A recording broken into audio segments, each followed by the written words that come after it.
let's start from page number 5 in the second last paragraph. I already mentioned that when I decided to go abroad for further studies, I was sure my grandmother would be upset, very disappointed, because I would be away for 5 years.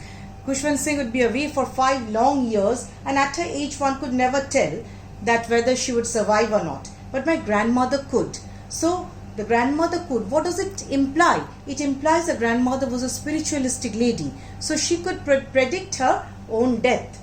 She was not even sentimental. And she had a stoical attitude towards life. She was above happiness and she was above sadness. She remained sane in both the cases. And this is called stoic. S-T-O-I-C. And the attitude towards life is stoical. Okay. Stoical attitude towards life. The spiritualistic persons are stoical in nature. They never show any sort of excitement. They never manifest in any sort of despondency anywhere else. They remain calm and composed and having a balanced personality in all kinds of circumstances. So grandmother was like that. Now she came to leave me at the railway station, but did not talk or show any sort of emotion. Her lips moved in prayer. Her mind was lost in prayer, constantly chanting prayers for the well-being of the grandson. Her fingers were busy telling the beads of her rosary, and counting the beads of her rosary, and silently she kissed my forehead. And when I left, I cherished the moist imprint as perhaps a last sign of physical contact between us. The grandson thought that it was a last sign. The last kissing means the last sign of physical contact. But that was not so. After 5 years, I came back home and was met by her at the station. And when the narrator returned after 5 long years, and the grandmother went to the station. She did not look a day older. She still had no time for words, and while she clasped me in her arms, I could hear her reciting her prayers. That time also she was reciting her prayers and embraced her grandson. Even on the first day of my arrival, her happiest moments were with her sparrows, whom she fed longer, and with frivolous rebukes. And you see, there was no excitement. I told you that grandmother was stoic, was a true stoical attitude she had. And she fed longer with frivolous rebukes. Frivolous. What's the meaning of frivolous? Means very funny, amusing. Okay. Frivolous. F-R-I-V-O-L-O-U-S. Frivolous. And rebukes. R-E-B-U-K-E-S. Rebukes means scolding, you all know. And these two are contradictory words. So the narrator used oxymoron. O-X-Y-M-O-R-O-N. Oxymoron. When two contradictory words are placed side by side, these are the ornaments of English words. Okay. And Khushwant Singh used here oxymoron. That means she liked the sparrows in such a manner that she was rebuking in a frivolous way. Okay, in an amusing way, as we do to you, isn't it? Sometimes we teachers scold you in a frivolous way, means not out of anger. I personally do. Okay, but in the evening, a change came over her. She did not pray. She collected the women of the neighborhood, got an old drum and started to sing. For several hours, she thumped the sagging skeins of the dilapidated drum and sang of the homecoming of warriors. We had to persuade her to stop to avoid overstraining.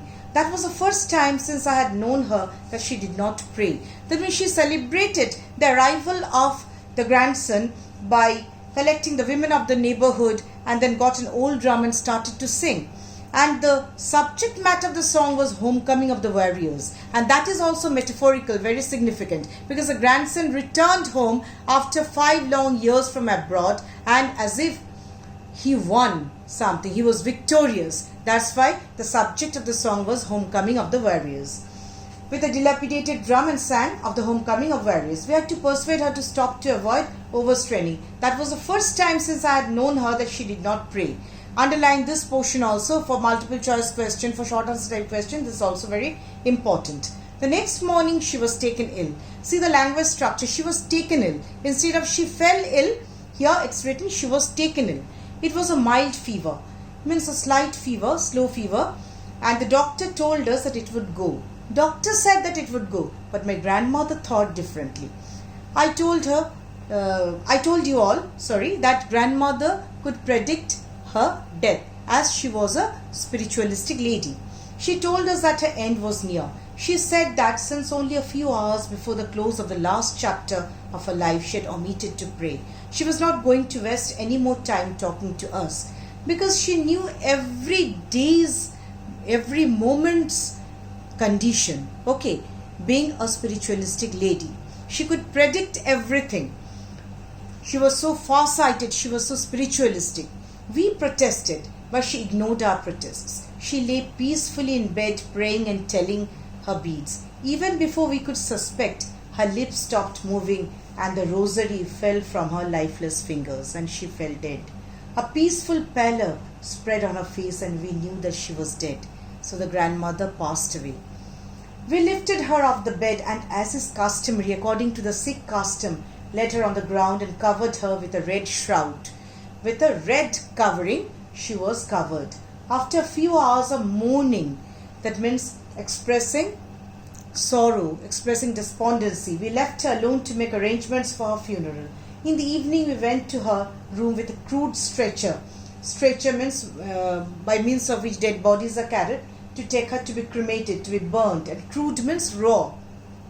The sun was setting and had lit her room and veranda with a blaze of golden light, rays of golden light reflected on her bed.